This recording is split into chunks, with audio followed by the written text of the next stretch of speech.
মমতা বন্দ্যোপাধ্যায়ের জমানায় বিজিবিএস বা শিল্প সম্মেলনের নামে কত বিনিয়োগ এসেছে তা নিয়ে তো প্রশ্ন রয়েছেই। এমনকি মুখ্যমন্ত্রী শুভেন্দু অধিকারী এই বিজিবিএস বা শিল্প সম্মেলনের খরচের বহন নিয়েও প্রশ্ন তুলেছেন। তবে এই মুহূর্তে এই আবহে বড় খবর, বিজিবিএস এখন অতীত। নতুন রাজ্য সরকার, বিজেপি শাসিত সরকার নতুন করে শিল্প সম্মেলনের আয়োজন করতে চলেছে, সম্ভবত পুজোর আগেই। কেমন হবে তার রোডম্যাপ, কী হবে তার অভিমুখ, আবার কিছু শিল্পের বিনিয়োগের প্রশ্নে কি শুধুমাত্র প্রতিশ্রুতিই থাকবে, নাকি নতুন করে সত্যিই কিছু বিনিয়োগ হবে, এই সব কিছু নিয়ে আমরা একটু আলোচনা করব, বিচার বিশ্লেষণ করব। আমার সঙ্গে রয়েছেন দ্য ওয়ালের editor in chief Shankhadeep Das.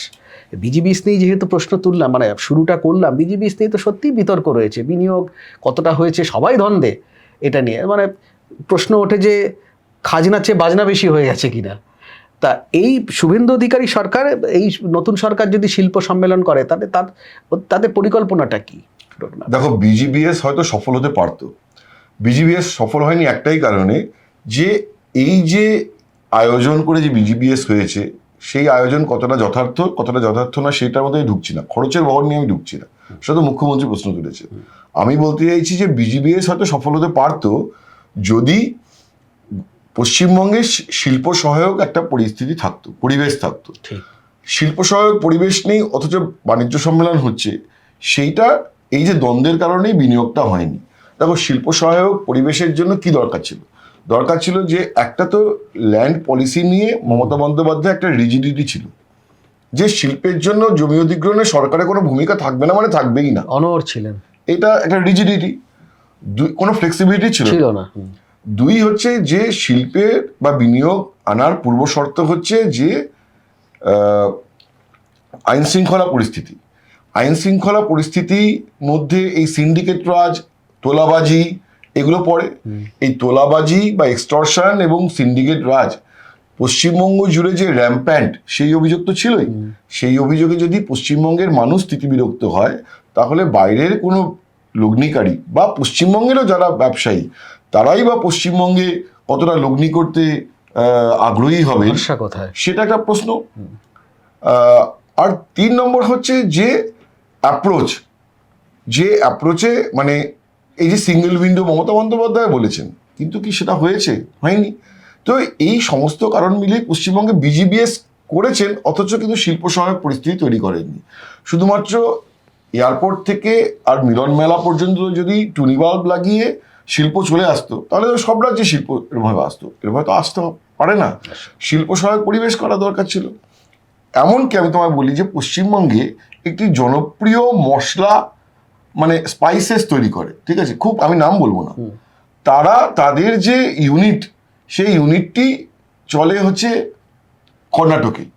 আমি অবাক হয়ে গেছি, মানে যে মশলাটার নাম বলছি সেটা হচ্ছে আমরা ঘরে ঘরে নাম জানি, তার প্রোডাকশন ইউনিট কর্ণাটকে। আমি তো প্রথম দিন এটা শুনে আমি অবাক হয়ে গেছিলাম যে এটাও হতে পারে। এখন মনে হয় তারা পশ্চিমবঙ্গে একটা ছোট প্রসেসিং ইউনিট বানাচ্ছেন, জাস্ট প্যাকেজিংটাই হবে, মেন প্রোডাকশন ওখানে চলে গেছে। তো এইটাই তো একটা দ্বন্দ্ব ছিল, ছবিটা ক্লিয়ার করে, যেটা মুখ্যমন্ত্রী শুভেন্দু অধিকারী বলতে চাইছেন এবং যেটা সম্রাট শুরু করেছিল, যে পশ্চিমবঙ্গে একটি শিল্প সম্মেলন হবে। এবং দ্য ওয়ালে আমাদের কিছুক্ষণ আগেই যে প্রতিবেদন, সেটা হচ্ছে যে যদি শেষ মুহূর্তে যদি কোনো কৌশলের বদল না ঘটে, তাহলে সেপ্টেম্বর মাসেই এই শিল্প সম্মেলনটা পশ্চিমবঙ্গে হতে পারে। এই কামিং সেপ্টেম্বরে রাজ্য সরকার একটা শিল্প সম্মেলন করতে পারে।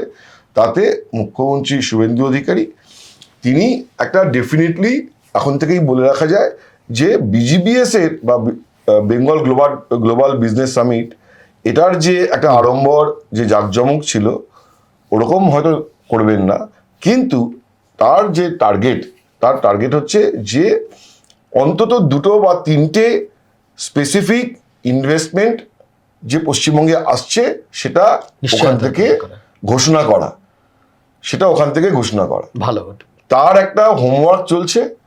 এবং গত 12ই জুন মুখ্যমন্ত্রী শুভেন্দু অধিকারী বলেছেন যে আমাদের কাছে কিছু প্রপোজাল আসতে শুরু করেছে, অন্তত 40 প্রপোজাল এসছে ইনভেস্টমেন্টের ব্যাপারে, লগ্নির ব্যাপারে। WBIDCর আগে চেয়ারম্যান ছিলেন বা এখন শিল্প সচিব বন্দনা যাদব এবং শিল্পমন্ত্রী, তাপস রায়, প্রবীণ নেতা, তারা এবং শিল্প দপ্তরের বাকি কর্তারা তারা স্ক্রুটিনি করে দেখছেন, তারা কথাবার্তা বলছেন যে অ্যাকচুয়ালি ইনভেস্টমেন্টের ব্যাপারে কারা সিরিয়াস এবং সিনসিয়ার, ঠিক আছে, কারা সত্যিই করতে চায়, কারা শুধুমাত্র রিলেশন বিল্ড করার জন্য এসে একটা ভালো ভালো কথা ফুলের তোড়া মুখ্যমন্ত্রী বলেও যে এরকম না করে কারা জেনুইনলি ওয়েস্ট বেঙ্গলে ইনভেস্ট করতে চায়। তো এটাকে খতিয়ে দেখা এবং এইখান থেকেই দুজন বা তিনজন বা দুটি বা তিনটি প্রপোজাল বা চারটি প্রপোজাল সেটাকে বেছে নেওয়া, তাদের সাথে বারবার কথা বলা, তাদের কাছে স্ট্রাকচারাল তাদের ইনভেস্টমেন্ট প্ল্যান চেয়ে নেওয়া, তারা কি রোডম্যাপের কথা ভাবছেন সেটাকে বুঝে নেওয়া এবং সেটা নিশ্চিত করা যে হ্যাঁ তারা করতে চাইছেন।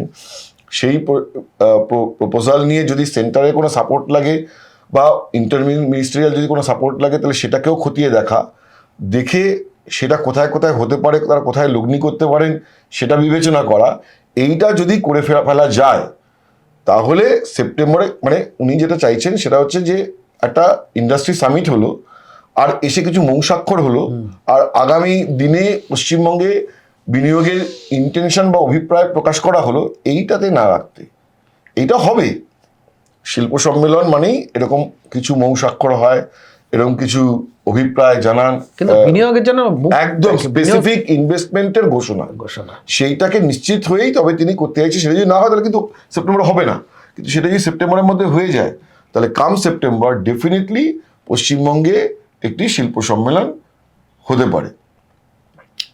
এবং সম্রাট তুমি দেখো যে এবারে যে বাজেট অর্থমন্ত্রী স্বপন দাশগুপ্ত পেশ করেছেন, সেই বাজেটের একটা লম্বা বাজেট, অনেকদিন পরে পশ্চিমবঙ্গে প্রায় 1.5 ঘন্টার মতো বাজেট করতে সময় লাগলো।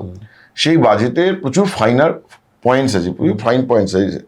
তো সেইখানে একটা জায়গায় তুমি দেখবে যে গভর্নমেন্ট, এই ফিনান্স মিনিস্টার তার বাজেট স্টেটমেন্টে একটা জায়গায় ছুঁয়ে গেছেন, একটা লাইন, যে ইনসেন্টিভ পলিসি, এবং এই বাজেটে 5,000 কোটি টাকা একটা ফান্ড কর্পাস তৈরি করার কথা বলা হয়েছে ইনসেন্টিভ পলিসির জন্য।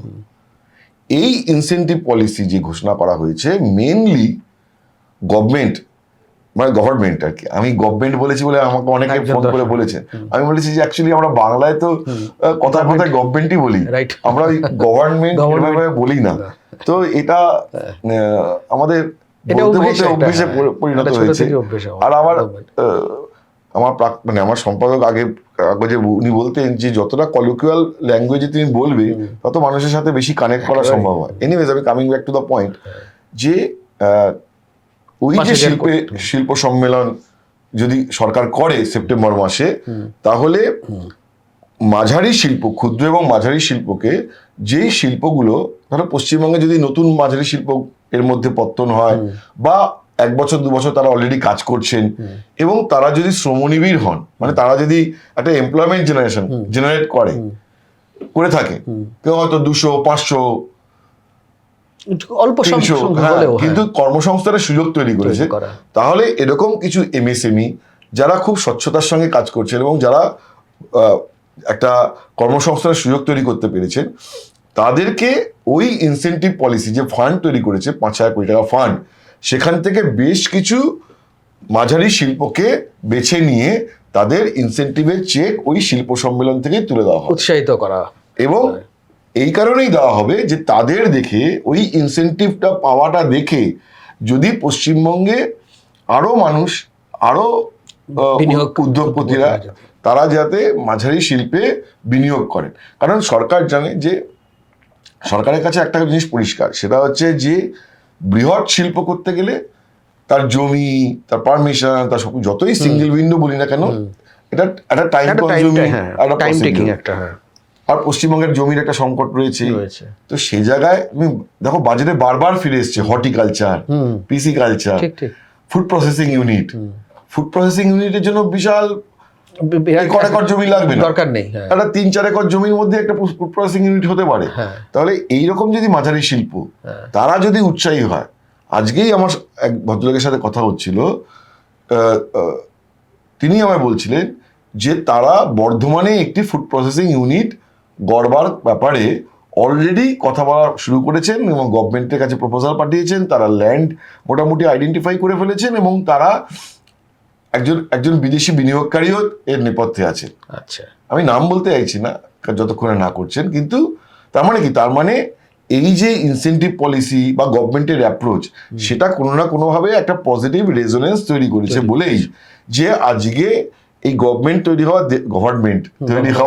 1.5 মাসের মধ্যেই যে লোকজন সিনসিয়ারলি ইনভেস্টমেন্টের কথা ভাবতে শুরু করেছেন। সেটা হয়তো লার্জ স্কেল ইন্ডাস্ট্রি নয়, কিন্তু ধরো আজকে যদি ফুড প্রসেসিং, ক্ষুদ্র, আজকে যদি ধরো তোমার একটা ফুড প্রসেসিং ইন্ডাস্ট্রি হয় এই দক্ষিণবঙ্গেরই কোথাও বা উত্তরবঙ্গের কোথাও, তাহলে তো ধরো 100, 150, 200 জন লোক কাজ পাবে এবং এই সাপ্লাই চেনে অনেকের কর্মসংস্থানের সুযোগ তৈরি হবে। তো এইখানে যদি গভর্নমেন্ট একটা ইনসেন্টিভ দেয় তাহলে আরো নতুন নতুন বিনিয়োগকারীরা উৎসাহিত হবে। এবং পশ্চিমবঙ্গে যদি ধরো একটা বড় শিল্পে যদি 1000 কর্মসংস্থান হয়, তো তার থেকে ধরো মাঝারি 10খানা শিল্পে তো 1000 হতেই পারে। আর গভর্নমেন্ট তো বোধহয় জমি নিয়েও ল্যান্ড ব্যাংক বা গভর্নমেন্ট বললে কি অভ্যেসের কথা, কিন্তু এটা কিন্তু আপত্তি আছে। গভর্নমেন্ট কোথাও তো তোমার এই যে ল্যান্ড ব্যাংক এবং ল্যান্ড সিলিং এগুলো নিয়েও তো খুব একটা বৈজ্ঞানিকভাবে একটা চর্চার মধ্যে রয়েছে। দেখো, ল্যান্ড ব্যাংকের যে কথাটা বলেছেন সেই কথাটা বাজেটের কথা, আমি বাজেটের দিনও বলেছি। দেখো, সব কিন্তু একই সূত্রে গাথা, একেবারে একই সূত্রে বাঁধিয়ে আছি সহস্র জীবন, তাই তো? মুখ্যমন্ত্রীর ইকোনমিক অ্যাডভাইজারি কাউন্সিলের মেম্বার সঞ্জীব সান্যাল, প্ল্যানিং কমিশনের ভাইস চেয়ারম্যান অশোক লাহিড়ী, অর্থমন্ত্রী স্বপন দাশগুপ্ত, শিল্পমন্ত্রী তাপস রায় এবং শিল্প সচিব বন্দনা যাদব এবং মুখ্যমন্ত্রী শুভেন্দু অধিকারী, এই প্রত্যেকে একটা জিনিসে কথা বলছেন। কি বলছেন তুমি দেখো, বাজেটে আছে কি? বাজেটে আছে যে বন্ধ কলকারখানা, সরকারের অব্যবহৃত জমি, এইটাকে ইউটিলাইজ করো। আজকে সঞ্জীব সান্যাল কলকাতায় একটি বণিক সভার অনুষ্ঠানে এসে ঠিক এই কথাটাই বলেছেন যে হেরিটেজ প্রপার্টি যেটা রয়েছে তার একটা নতুন ইউসেজ বার করো, আর যে বন্ধ কলকারখানা আছে বা সরকারের অব্যবহৃত জমি সেটাকে ইউটিলাইজ করো এবং সেইখানে লগ্নি নিয়ে এসো। তার মানে এই যে ক্যারেক্টারগুলোর কথা বললাম, যে মানুষগুলোর কথা বললাম, এরাও প্রত্যেকে জানেন যে পশ্চিমবঙ্গে এক লপ্তে জমি, বড় জমি নেওয়ার ক্ষেত্রে কি কি সমস্যা হতে পারে বা অতীতে কি সমস্যা রয়েছে। এবং বর্তমান মুখ্যমন্ত্রী শুভেন্দু অধিকারী তিনি সিঙ্গুর খুব কাছ থেকে দেখেছেন, নন্দীগ্রাম আরো কাছ থেকে দেখেছেন, হরিপুরে একটা নিউক্লিয়ার পাওয়ার প্ল্যান্ট হওয়ার কথা ছিল, প্রস্তাব ছিল। আমি আগেও বলেছি সেই সাইনিং এর আমি সাক্ষী। মস্কোর ক্রেমলিনে প্রধানমন্ত্রী মনমোহন সিং এবং তৎকালীন রাশিয়ান প্রেসিডেন্টই, তখন প্রাইম মিনিস্টার ছিলেন না, তখন মেডভেডেভ প্রেসিডেন্টই ছিলেন মোস্ট প্রবাবলি। তো মনমোহন মেডভেডেভ সাইন হচ্ছে হরিপুরে নিউক্লিয়ার পাওয়ার প্ল্যান্ট হবে। হরিপুরে নিউক্লিয়ার পাওয়ার প্ল্যান্টের জন্য যে 10,000 একর জমি দরকার ছিল, কে বাধা দিয়েছে? সেই বাধা দেওয়ার মানুষটির নাম তো শুভেন্দু অধিকারী। কারণ উনি বলেছিলেন যে হরিপুর একটি ঘন জনবসতি এলাকা, সেখানে যদি একটা power plant, nuclear power plant করতে না, পরিবেশ তো অবশ্যই একটা কনসার্ন সবসময় নিউক্লিয়ার পাওয়ার প্ল্যান্টের ব্যাপারে, সেটা তো বামেরা সবচেয়ে বেশি বিরোধিতা করতো। কিন্তু ওনার বক্তব্য ছিল, এবং পার্লামেন্টে দাঁড়িয়ে মুখ্যমন্ত্রী শুভেন্দু, আজকের মুখ্যমন্ত্রী তৎকালীন সাংসদ, পার্লামেন্টে দাঁড়িয়ে, লোকসভায় দাঁড়িয়ে শুভেন্দু অধিকারী বলেছিলেন, তমলুকের সাংসদ বলেছিলেন যে হরিপুর একটি অত্যন্ত জনবসতিপূর্ণ এলাকা, সেখানে 10,000 একর জমি মানে কত মানুষ ডিসপ্লেসড হয়ে যাবে। এবারও তুমি দেখো যে তাজপুরে গভীর সমুদ্র বন্দর, মুখ্যমন্ত্রী কি বললেন যে না, তাজপুর ঘন জনবসতিপূর্ণ এলাকা, ওটাকে নিয়ে যেতে হবে দাদন পাত্র বাড়ে। ঠিক। তো ফলে জমি অধিগ্রহণ যে একটা সমস্যা, তো একটা বড় জমি অধিগ্রহণ নিয়ে যে যদি সমস্যা একটা হতে পারে, একটা বিতর্ক তৈরি হতে পারে। দেখো, এইটা নিয়ে এক একটা স্টেটে এক এক রকম ক্যারেক্টার। অন্ধ্রপ্রদেশ, তেলেঙ্গানা দুটো আলাদা রাজ্য হলো। অন্ধ্রপ্রদেশের রাজধানী হচ্ছে তোমার অমরাবতী, হাজার হাজার একর জমি অধিগ্রহণ করছে সরকার। কোনো আওয়াজ শুনতে পেয়েছো? একেবারে আওয়াজ নেই তা নয়, লোকালি প্রতিবাদ কিছু কিছু হয়েছে, কিন্তু কিছু ন্যাশনাল ইস্যু হয়ে গেছে কি? সিঙ্গুর যেভাবে ন্যাশনাল ইস্যু হয়েছিল, হয়েছে কি? হয়নি। অমরাবতী কি ফার্টাইল ল্যান্ড নয়? ফার্টাইল ল্যান্ড গোদাবরী তীরে। কিন্তু কথাটা হচ্ছে যে পশ্চিমবঙ্গের যে ক্যারেক্টার আছে সেখানে এক লক্ষে বড় জমি নেই। তো এই বাস্তবতা সরকারের জানা আছে, সেই কারণে তো বারবার বলা হয়েছে আনইউজ ল্যান্ড গভর্নমেন্টের, বারবার বলা হচ্ছে যে বন্ধ কলকারখানা, ঠিক আছে।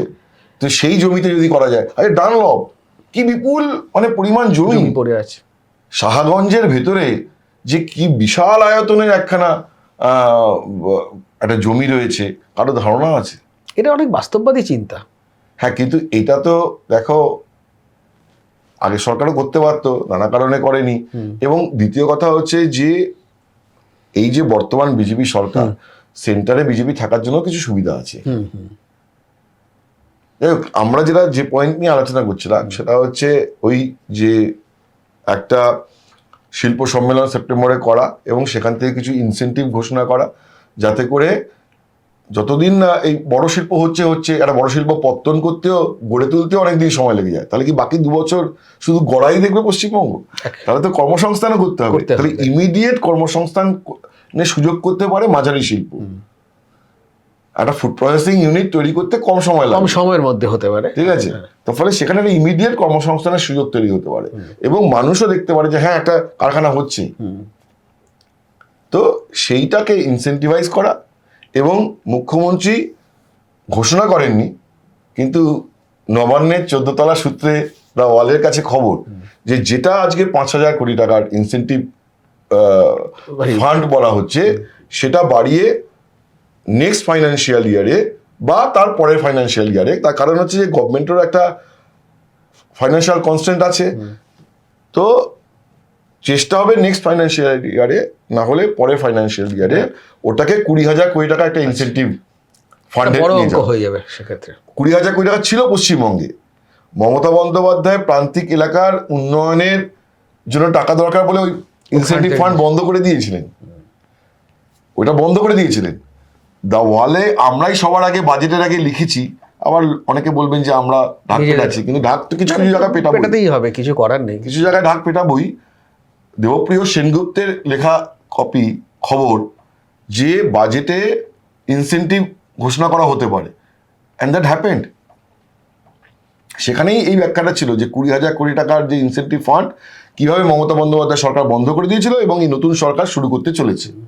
আজ অর্থমন্ত্রী আবার বলেছেন, স্বপন দাশগুপ্ত বলেছেন, হ্যাঁ, যে এটা বন্ধ করাটা ঠিক হয়নি তখন কোনো কারণে, খুব দুর্ভাগ্যজনক। আমরা এটা না, তার কারণ হচ্ছে যে এই যে লক্ষ্মীর ভান্ডার, আবাসের টাকা নিজের থেকে দেওয়া, কারণ সেন্টারের টাকা তো বন্ধ হয়ে গেছিল, তো টাকাটা আসবে কোথা থেকে? তো এইসব জায়গা থেকে ম্যানেজ করেছেন মমতা বন্দ্যোপাধ্যায় একেবারেই সেটাতে। এবং আজকে কেন্দ্রীয় অর্থমন্ত্রী রাজ্যের অর্থমন্ত্রী স্বপন দাশগুপ্ত সম্ভবত ওই বণিক সভার মিটিংয়ে বলেছেন, আমি একটুখানি দেখলাম যে উনিও বলছেন যে সেন্টারের যে সাপোর্ট, সেন্টারের যে সাপোর্টটা এই গভর্নমেন্ট এক্সপেক্ট করছে বা অলরেডি পেতে শুরু করেছে, সেটা তো বড়। সেটা মমতা বন্দ্যোপাধ্যায়ের জন্য সেই জলটা বন্ধ হয়ে গেছিল গত 4 বছর। এখন বিজেপি বলতে পারে যে এখানকার দুর্নীতির কারণেই বন্ধ হয়েছিল, কিন্তু বন্ধ হয়েছিল, কিন্তু এইখানে আবার কল খুলে গেছে। তো ফলে এইটা একটা বড় সাপোর্টের জায়গা। থার্ড যেটা পয়েন্ট, সেটা আমরা আগের দিনে আলোচনা করলাম যে এক্সটার্নাল ফান্ডিং এজেন্সির যেটা আগে তারা একটু স্কেপটিক্যাল হয়ে গেছিলেন যে পশ্চিমবঙ্গে এই রঘুনাথপুরে যে শিল্প তালুক মমতা বন্দ্যোপাধ্যায় বলছেন $300 মিলিয়ন চাইছেন, সেটা আমরা যাবো কি যাবো না বলে আসেননি, দ্বিধা ছিল। এখন তাদের দ্বিধা নেই, এখন তারা more than eager to come. তার ফলে ফান্ডের যে আশা, মানে কোথা থেকে যে আমরা যে বলছিলাম যে গৌরী সেন কে হবে গৌরী সেন, সেই গৌরী সেন তো দেখা যাচ্ছে। আর গভর্নমেন্টের দিক থেকে আবার আগের পয়েন্টে চলে আসি, মাঝারি শিল্পকে উৎসাহ দেওয়ার একটা দেখা যাচ্ছে। আজকেও আমি দেখলাম যে স্বপন দাশগুপ্ত বলেছেন, মনে কোথাও আমাদেরই উঠেছে যে শিল্প ভিত্তিতে কে কত বিনিয়োগ করতে পারে। একদম, হ্যাঁ, আমি দেখছিলাম যে এখানে কিছু কিছু ফিগার আমাকে আবার দ্য ওয়ালেরই ওই প্রতিবেদন আমাকে আরেকজন পাঠালেন যে এরকম বেরিয়েছে বিনিয়োগ সম্ভাবনা। তো আমি সেখানেই দেখছিলাম যে হলদিয়া পেট্রোকেমিক্যালসের 6,000 কোটি টাকার নতুন প্লান্ট, L&T 30 মেগাওয়াটের মেগা ডেটা সেন্টার, এবং L&Tর কর্তা তো মুখ্যমন্ত্রী শুভেন্দু অধিকারীর সঙ্গে এসে নবান্নে দেখা করে গেছেন। L&Tর 25,000 সফটওয়্যার ইঞ্জিনিয়ার কর্মসংস্থানের সম্ভাবনা, পিয়ারলের স্বাস্থ্যকেন্দ্রে 1,000 কোটি টাকার বিনিয়োগ, পিয়ারলেস এর কথাটা আমি বলে রাখি, পিয়ারলেস তো অ্যাকচুয়ালি এই 1,000 কোটি টাকা যে বিনিয়োগের কথা বলছে, এটা অনগোয়িং, এমন না যে নতুন। পিয়ারলেস এটা করছে, এবং পিয়ারলেস কি করেছে যে পিয়ারলেসের যে একটি গুয়াহাটিতে একটি ছোট হাসপাতালকে অলরেডি তারা অধিগ্রহণ করেছে, একটি বারাসাতের দিকে একটি ছোট হাসপাতাল, 100 বেডের হসপিটাল তারা টেক ওভার করেছে, এবং পিয়ারলেস হসপিটালের যে ক্যাম্পাস, সেখানে তারা একটা অঙ্কোলজি সেন্টার গড়ে তুলছে, এবং তাতে ওভারঅল যে পিয়ারলেসের যে নাম্বার অফ বেড বেড়ে যাবে, এবং নতুন করে ওপিডি তা ঢেলে সাজাচ্ছে। তো পিয়ারলেসের এই যে বিনিয়োগের কথা বলা হচ্ছে যে 1,000 কোটি টাকা, সেটা অলরেডি স্বাস্থ্য পরিষেবার পাশাপাশি একটা ঘোষণা কর্মসংস্থান করা প্রজেক্ট। আর পিডব্লিউসি রাজ্যের সেমিকন্ডাক্টর শিল্পে বিনিয়োগে আগ্রহ প্রকাশ করেছে, এটা নতুন। এখন এই যে মুখ্যমন্ত্রী যে কথাগুলো বলছিলেন যে অলরেডি আগ্রহ প্রকাশ করতে লোকজন শুরু করে দিয়েছে, সেটার মধ্যেই হয়তো এইগুলো আছে। এই যে পিডব্লিউসি কথাটা উনি বলেছেন, স্বপন দাশগুপ্ত আজকে যে বণিক সভার মিটিংয়ে বলেছেন, কিন্তু আমাদের দেখতে হবে যে ট্যাঞ্জিবল যেটা মুখ্যমন্ত্রী এখনো ঘোষণা করেননি, যিনি চাইছেন যে সেপ্টেম্বরে অন্তত 2টি বা 3টি বা 4টি স্পেসিফিক ইনভেস্টমেন্টের ঘোষণা, এবং সেখানে একটা পিএমওর নয়াদিল্লি সাউথ ব্লকের একটা বড় রকমের সাপোর্ট আছে, একটা বড় রকমের এটা বড় ভরসাও এই গভর্নমেন্ট। দেখো, সেন্টারে সাপোর্ট না থাকলে আজকে অন্ধ্রপ্রদেশে চন্দ্রবাবু নাইডু যে পরিমাণ বিনিয়োগ ঠিক নিয়ে গেছেন ওই রাজ্যে, মানে অবাক করে দেওয়া। লাস্ট দুটো ফাইন্যান্সিয়াল ইয়ারে যা মানে 1,25,000 কোটি টাকা গুগলের বিনিয়োগ, রিলায়েন্স এবং আরেকটি ডিজিটাল সংস্থা তাদের বিনিয়োগ, আদানির বিনিয়োগ, ঠিক আছে, মানে অন্তত মানে একটা 4-5 লক্ষ কোটি টাকার একটা বিনিয়োগের, এবং অলরেডি কাজ শুরু হয়ে গেছে। সুন্দর পিচাই এসে দিল্লিতে এগ্রিমেন্ট সাইন করে গেছেন অন্ধ্রপ্রদেশ সরকারের সাথে। তো এটা তো সেন্টারে সাপোর্ট ছাড়া সম্ভব না, যেটা এখন পশ্চিমবঙ্গ সরকার পাবে এবং পেতে শুরু করেছে। আরও একটা বিষয় আমার মনে হয়, দেখো যে তোমার এর পাশাপাশি এই যে শিল্পবান্ধব পরিবেশের জন্য, যাতে এর আগে যে দ্বিধা ছিল বিনিয়োগকারীদের ক্ষেত্রে, এই তোলাবাজি, এক্সট্রেশন, গুন্ডামি, এগুলো বন্ধ করার ক্ষেত্রে একটা ভালো একটা বার্তা কিন্তু গত 1.5 মাসের মধ্যে শপথ নেওয়ার পর শুভেন্দু অধিকারী সরকার দিতে পেরেছে, যে একটা তোলাবাজি বন্ধ বা গুন্ডামি বন্ধ, একটা শিল্পবান্ধব পরিবেশ তৈরি হবে। সেটা তো দিয়েছেন, এবং আইনটা আনতে চলেছেন একদম, যে প্রপার্টি অ্যাটাচ করে নেব একদম। হ্যাঁ, এইটা অ্যাকচুয়ালি ইন্ডাস্ট্রিকেই কনফিডেন্স দেবে। এবং যে কথাটা বাজেটে স্বপন দাশগুপ্ত ঘোষণা করেছেন, অর্থমন্ত্রী ঘোষণা করেছেন, যে 100 কোটি টাকার উপরে ইনভেস্টমেন্ট, সেখানে জেলা পরিষদের থেকে পারমিশন নিতে হবে না, স্যাংশন নিতে হবে না, সেটা সেন্ট্রালাইজড একটা সিঙ্গেল উইন্ডো থেকে হবে। সরল হয়েছে, কারণ জেলা পরিষদ থেকে বিল্ডিং প্ল্যান স্যাংশন, ওগুলো সব ঘুঘুর বাসা। একেবারেই সরকার জানে যে এখানে নবান্নে বসে সব জেলা পরিষদ নিয়ন্ত্রণ করা যাবে না, কে কোথা থেকে ঘুঘুর বাসা, আবার মানে এটা এই প্র্যাকটিস ভাঙতে সময় লাগবে। সুতরাং ওই জায়গাটাই বন্ধ করে দিয়েছে, যে 100 কোটি টাকার উপরে যদি ইনভেস্টমেন্ট প্রপোজাল থাকে, তাহলে জেলা পরিষদ থেকে কোনো মানে স্যাংশনের বিল্ডিং প্ল্যান যাবতীয় স্যাংশন সব সেন্ট্রালাইজ হবে, জেলা পরিষদে যেতেই হবে। তো এইটাও কিন্তু ইন্ডাস্ট্রিকে একটা মেসেজ দেওয়া, একদম ভালো মেসেজ দেওয়া, এটা একটা দেখো মানুষ আশা করে বসে আছে। হ্যাঁ, এবং আর তুমি এই যে একটা যেটা বললে, এদের যেটা একটা স্ট্র্যাটেজি, যে এর আগেও আমরা দেখেছি বিজিবিএসসি প্রচুর বড় বড় নাম, বড় বড় মুখ এসেছে, কিন্তু কাজের কাজ হয়নি। কিন্তু এরা যে তুমি বলছিলে যে 3-4 জনকে বেছে নেওয়া, এর মধ্যে থেকে একটা স্ক্রুটিনি করা, 3-4টে সংস্থাকে বেছে নেওয়া, এবং তারপরে তাদের লগ্নির জন্য এগিয়ে যাওয়া, বেছে নেওয়া মানে আমি বলতে চাইছি যে ওরকম হয় প্রায়োরিটির বেসিসটা, একটা প্রায়োরিটিও নয়। আমি যেটা বলতে চাইছি সেটা হচ্ছে যে কারা সিনসিয়ারলি এখনই করতে চাইছেন, কারো হয়তো 3 বছর পরে প্ল্যান আছে, হ্যাঁ, তাকে তো আমি আজকে দিয়ে ঘোষণা করে মানুষ বলবে যে আরে কি হলো, তো কোনো কিছু নেই, কিন্তু সেটাও একটা নথিভুক্ত করে একটা কোথাও একটা সিস্টেমে যারা চান যে ইমিডিয়েট ইনভেস্টমেন্ট করতে, একদম এরকম যে আজকে যাকে ঘোষণা করলাম, সামনে বছর থেকে তার অন্তত একটা ভিড় পুজো হয়ে যায়, মানে কাজের। তো এরকম 3-4 জন যারা সিরিয়াসলি, যারা সিনসিয়ার ওয়েস্ট বেঙ্গল ইনভেস্ট করতে চান, এরকম কিছু ঘোষণা যাতে করে ওই শিল্প সম্মেলন থেকে করা যায়, মানে ফাঁকা বুলি নয়, একটা সদিচ্ছা দেখা যাচ্ছে সরকারের মধ্যে। মুখ্যমন্ত্রী শুভেন্দু অধিকারী ফারাকটাও দেখাতে যাচ্ছেন, যে আগের টেনিউর মমতা বন্দ্যোপাধ্যায়, আমি কেন বারবার করে মোবাইল ঘাটছিলাম, দেখতে খারাপ লাগে কিন্তু একটা কারণেই ঘাটছিলাম, একটা তথ্য বার করার জন্য।